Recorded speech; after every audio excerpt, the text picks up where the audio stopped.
Laurentine Guiraud, je précise que vous êtes la présidente du REALIC, c'est donc le réseau ouest-africain de lutte contre l'immigration clandestine.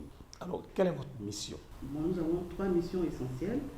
La première mission, c'est déjà dans la prévention, sensibiliser sur les risques liés à la migration irrégulière. La deuxième mission, c'est de promouvoir les opportunités locales comme une véritable alternative à la question de l'employabilité des jeunes, parce que les jeunes évoquent des raisons telles que la pauvreté, le chômage. Et nous sommes dit, quand on regarde bien la Côte d'Ivoire, vu notre position économique dans la sous-région, ce ne sont pas des questions qui sont vraiment justifiées. Donc nous avons bien voulu voir qu'est-ce qui poussait les jeunes à évoquer cette raison du chômage. C'est vrai que la jeunesse est confrontée à un taux de chômage, mais ce n'est pas la raison principale. Donc nous sommes rendus compte qu'il y avait des opportunités à saisir qui n'étaient pas connues. Il fallait faire la promotion à travers des collaborations avec des structures de l'État en charge de l'emploi, telles que Agence Emploi Jeunes, pour ne citer que ces structures-là. Alors pour vous, qu'est-ce qui poussait les jeunes spécifiquement de Daloa à partir de l'autre côté de la rive? Pourquoi pas une autre ville, mais Daloa principalement? Quelles sont les raisons après vos enquêtes?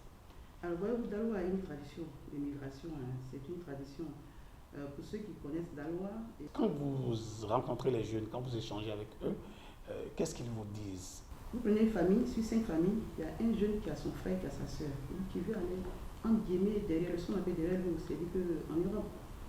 Et ces jeunes-là, généralement, sont motivés par la pression familiale. Alors, quels sont les dégâts maintenant que cela crée, ces jeunes qui vont tenter l'aventure? Au plan humain, c'est le bilan est lourd. Dans l'année, selon OIM, l'Organisation mondiale pour la migration, on estime de 3 000 environ, moyenne, mais peut-être jusqu'à 5 000. Parce qu'on n'arrive pas à avoir des chiffres exacts. Pourquoi? Ce sont les corps qu'on retrouve dans la Méditerranée. Mais il est porté disparu. Et dans le désert. Donc, quand vous prenez une moyenne de 3 000, sur les 3 000, imaginez le pourcentage des Ivoiriens. Inséré.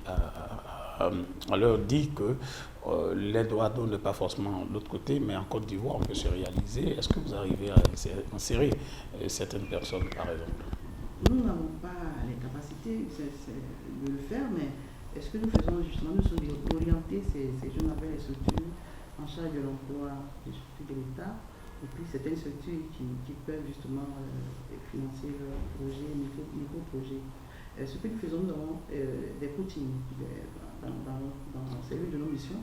On essaie de mettre à contribution les modèles de réussite. Donc ceux-là même qui ont réussi dans les différents domaines, comment est-ce qu'ils ont fait pour réussir? Ils sont partis de rien pour certains. Donc ça pourrait, pour nous, c'est justement, il faut mettre en relation ces personnes-là pour créer le déclic. Parce que la jeunesse n'a pas un manque de repères. Ils s'identifient à qui? Malheureusement, c'est ceux à qui on s'identifie généralement, les jeunes sont un peu perdus, ce qui fait qu'il y a certains jeunes qui voient tout sur les réseaux sociaux. Et puis, je voulais juste mettre aussi, nous, dans le cadre de ce projet de mobilisation sociale contre le fléau de la migration irrégulière, qui bénéficie de l'appui financier de l'ambassade d'Allemagne en Côte d'Ivoire, nous avons utilisé les réseaux sociaux comme une arme. Parce que c'est sur les réseaux sociaux que se trouvent les jeunes.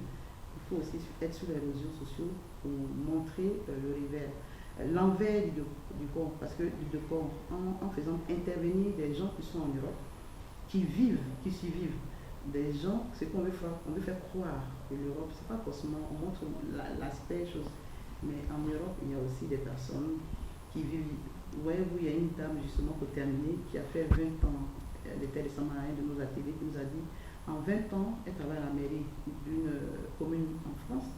En 20 ans, elle est venue 3 fois dans son pays parce qu'elle n'arrive pas à cotiser. Pour venir au pays, il faut qu'elle cotise pendant 2 ans. Pour ceux qui gagnent honnêtement leur vie. Vous voyez, ce côté-là, on ne le montre pas de l'Europe. Quand les gens viennent en vacances, on voit, en guillemets, le bengis, ce qu'on appelle le bengis, dans le labo ivoirien, pour dire que c'est ceux qui vivent de l'autre côté. Vous n'êtes pas d'accord du comportement de certains dirigeants africains? Pour déconstruire cette perception qu'on a de l'Europe, il faut que nous ayons en face, quand je dis en face, nos autorités, un signal fort. un modèle, c'est-à-dire qu'il faut nous donner l'exemple. Parce que lorsque vous partez, vous soignez, il n'y a pas des autorités, ils vont se soigner, ça veut dire qu'ils font la promotion de l'eau. Le signal qui renvoie, ça veut dire que... Vous ne finissez pas votre phrase en fait. Il faut finir ta phrase. C'est possible de maintenir les jeunes sur place. Si nous misons sur la transformation de nos produits, ça pourrait maintenir, créer les emplois, parce que la transformation va changer. Mais à côté de ça, il faut déconstruire la perception qu'on a, et ça, de l'Europe qu'on a de l'Europe, et ça commence par les autorités en faisant la promotion de la ressource locale. Florentine Guiraud, merci de nous avoir reçus au sein de votre ONG.